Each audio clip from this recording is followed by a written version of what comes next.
Digestion of cooked starches begins in the mouth, and very little digestion takes place in the stomach. Carbohydrate digestion is completed in the small intestine then by pancreatic and intestinal enzymes. Carbs leave no waste for the kidneys to eliminate. Glucose and other monosaccharides, which are the final products of carbohydrate digestion, are absorbed into the blood through the capillaries in the villi of the intestinal mucosa. Fructose and other monosaccharides are converted to glucose in the liver. So remember that. Conversion of fructose and other monosaccharides takes place in the liver. Glucose, not needed for immediate energy, is converted to glycogen by the liver and stored there and in the muscles. Any remaining glucose is converted to fatty acids and stored in the adipose tissue. The body has no way to rid itself of excess carbs. They're either used or stored. So remember that as well. It has no way to rid itself of excess carbs. They're either used or they're stored. And if they're not stored in the liver or in the muscles, they're stored in the adipose tissue, which is fat. So that's why carbs are so important when you're trying to lose weight. You want the body to be able to use what's already stored. Okay. Any mild deficiency of carbs can result in a weight loss and fatigue. And a diet that's seriously deficient in carbs causes extra fat to be metabolized to meet the body's energy needs. So without carbs, fat is incompletely oxidized and it produces ketones, which is an acid byproduct. This acid byproduct accumulates in the blood and the urine and is called ketosis. Ketosis results from uncontrolled insulin-dependent diabetes, starvation, or diets that are extremely low in carbs. It can lead to coma and even death. So that's key to remember, ketosis. Incomplete fat oxidation produces ketones, accumulates in the blood and the urine. It's resulting from insulin-dependent diabetes, starvation, or diets extremely low in carbs. Excess carbohydrate consumption is one of the most common causes of obesity. Some of the surplus carbs can be converted to glycogen, but the major part, again, is stored in the adipose tissue.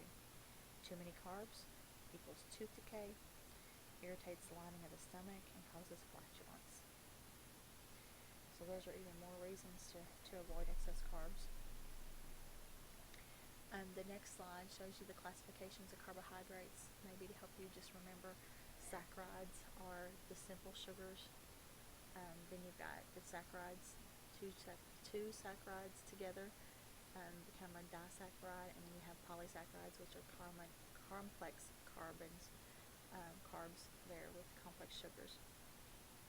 And it shows you the little pictures. The one simple sugar monosaccharide, the two joined together to make a disaccharide double sugar, and then multiple twos joined together to make your multiple sugars. You do not have to know all of the physical properties, the general formulas, or the example. Well, you do need to know the examples, but just know that simple is one, di is two, and then multiples are chains of doubles that are together. And then you will need to know that simple sugars are the glucose, fructose, your disaccharides are your maltose, your sucrose, and then your multiple sugars or polysaccharides are your starch, your glycogen, and your cellulose. Okay? This is just a good diagram to give you an example of what they look like, but you will not be required to know all of that stuff. Again, just a little table here. Complex carbs, starches, dietary fibers. Your simple carbs are your sugars. Again, gives you the breakdown of your monos and your dis, and then your complex carbs. Anything to try to help you remember it. Okay, so we're going to move on to fats. Fats constitute the most concentrated source of energy in the diet. they provide 9 kilocalories per gram of fat. That's a lot. 9 kilocalories per gram. People in the U.S. especially tend to eat relatively diets that are relatively high in fats. That's the good stuff to everyone. It is an essential nutrient, but too much fat is hazardous to good health. Lipids is the medical term or the nursing term for fats. Lipids are organic. They're insoluble in water, but soluble in organic solvents. Fats provide slightly more than twice the calorie content of carbs. The fats are composed of carbon, hydrogen, and oxygen, but they have a substantially lower proportion of oxygen. So the important things to remember about fats: most concentrated source of energy, 9 kilocalories per gram, that too much are detrimental to good health. Lipid is the appropriate term. They're organic and insoluble in water. So it's recommended that fats make up no more than 25 to 30% of the caloric intake per day. And the fats have a function in the body as to provide a concentrated source of energy, to assist in the absorption of fat-soluble vitamins. It's a major component of cell membranes and myelin sheaths. It improves the flavor of food and delays the stomach's emptying time. So it gives you that feeling of fullness. Fats also protect and hold the organs in place, and they insulate the body. They assist in temperature maintenance. So you do need to know what the functions of fats are. Fats are formed by one molecule of glycol being joined to either 1, 2, or 3 fatty acid molecules. The most important lipids that there are triglycerides, and they're the true fats. Most dietary fat and body fat are triglycerides. Then you have phospholipids. They're structural components of cells. And then you have cholesterol, which is not essential in the diet because the liver manufactures approximately 1,000 milligrams every day. So remember that. Cholesterol is not essential in the diet because the liver already manufactures approximately 1,000 milligrams of cholesterol a day. It's found in all cell membranes, in brain and nerve tissue, in blood, and is excreted in bile. Cholesterol is required to produce several hormones. The daily intake of dietary cholesterol from animal food products may affect the blood serum cholesterol levels. So if you have excess cholesterol intake from animal sources, you're going to have high cholesterol. That's just the way it is. Bacon is wonderful and good. Bacon is high in cholesterol. It's one of those fatty foods that everyone loves and it's bad for you. Fats can also be classified by source, visibility, and saturation. They can either be animal or plant sources.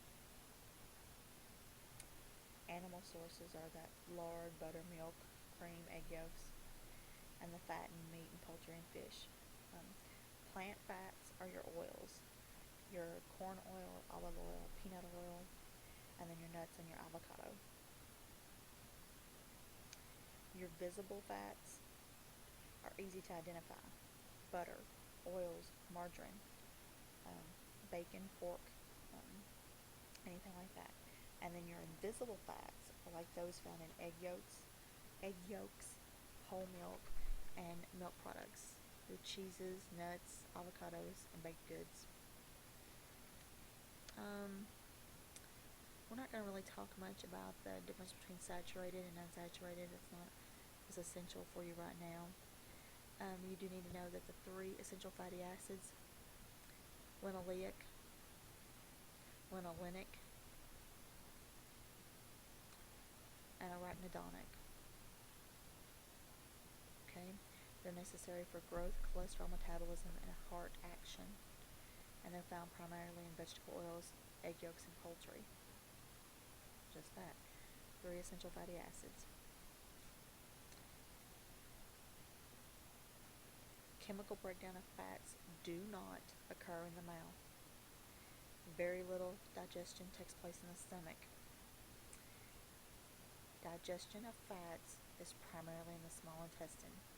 That's where it begins. The agents are bile and enzymes. The final products of fat digestion are fatty acids and glycerol. About 95% of dietary fat is absorbed in the small intestine. If fats are not needed immediately, again, they're stored in the adipose tissue. About 5 grams of fat is excreted daily in feces. So fats and carbs are stored in that adipose tissue. Those are the things that make us fat. If someone has a diet that's deficient in fats, a gross deficiency can result in eczema, retarded growth, and weight loss. Leads to overweight, heart disease, and there's been some studies that have an association between high-fat diets and cancers of the colon, breast, uterus, and prostate.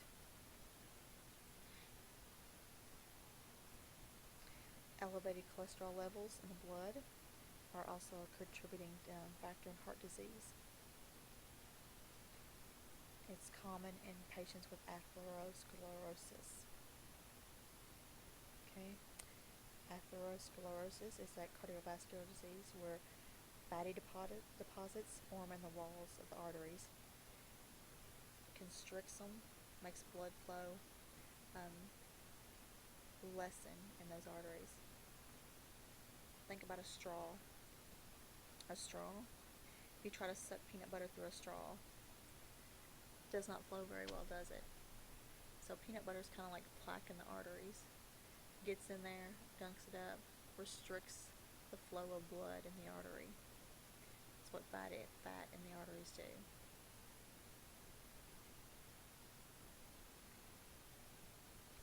See, there's everybody's favorite, cheeseburger and fries. Those are the things that aren't good for you.